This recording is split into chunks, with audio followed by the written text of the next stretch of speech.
Spray.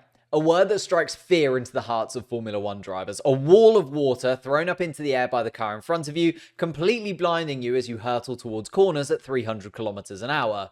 Is that the wall of water?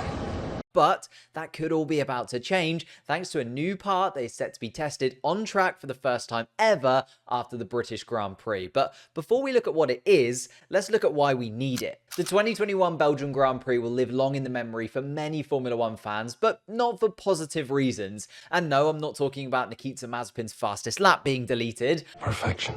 I am talking about the 2 laps of the Grand Prix being run entirely behind the safety car, just so that the FIA could hand out half points and argue that they did their best considering the downpour. That means it holds the record for the shortest Formula One World Championship race in terms of distance, with only 6.88 kilometers of racing, if you can call it racing, and in terms of the number of laps raced, which was officially calculated as 1. The Grand Prix is also the only World Championship race not to have any running under full green flag conditions. The whole event was just incredibly detrimental to Formula One's reputation. You had Formula One fans questioning the validity of awarding points, whilst many other racing series degraded Formula One for its inability to deal with wet weather conditions. And you have to hand it to them, in response to the negative reactions, it was at this point that the FIA decided that the way F1 approaches wet weather conditions just had to change. The sport set about finding suitable methods of preventing a repeat scenario. Instantly after the race, Formula One made changes to how the rules on points are allocated and awarded,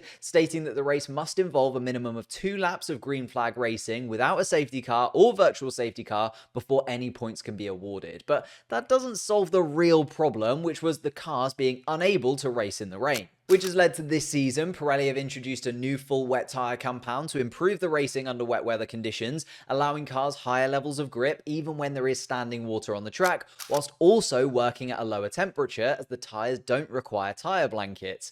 However, the most dramatic change to wet weather racing is about to be made this weekend in Silverstone. Formula One is set for its first on-track test of wet weather wheel arches. The FIA will be evaluating if using wheel arches will actually improve the visibility of drivers in wet race conditions, reducing the spray by directing the water down and back rather than upwards like we see at the moment.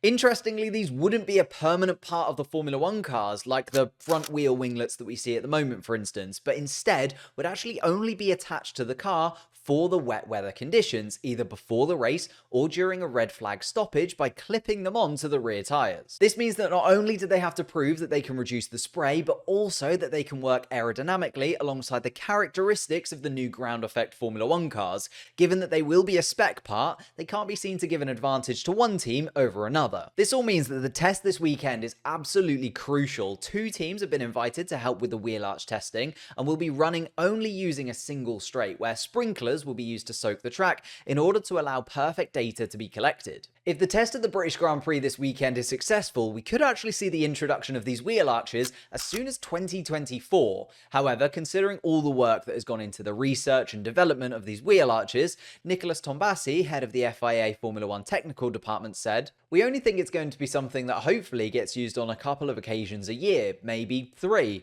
We don't want it to be every time there's a drop of rain. Currently, you almost never race with the wet tyres, so I think it will bring it well into the wet tyre territory." So it might actually be a very long time until we see these used during a competitive session in Formula One, and there's still the issues around the intermediate tyres and wet tyres themselves and how fast either of those tyres is, as well as the diffuser causing spray too. But I think this test shows that Formula One are trying to address the wet weather issues and will eventually find a solution. If you have enjoyed this video, I've added another video that I think you'll like on the end card, so click that link and I'll see you over there.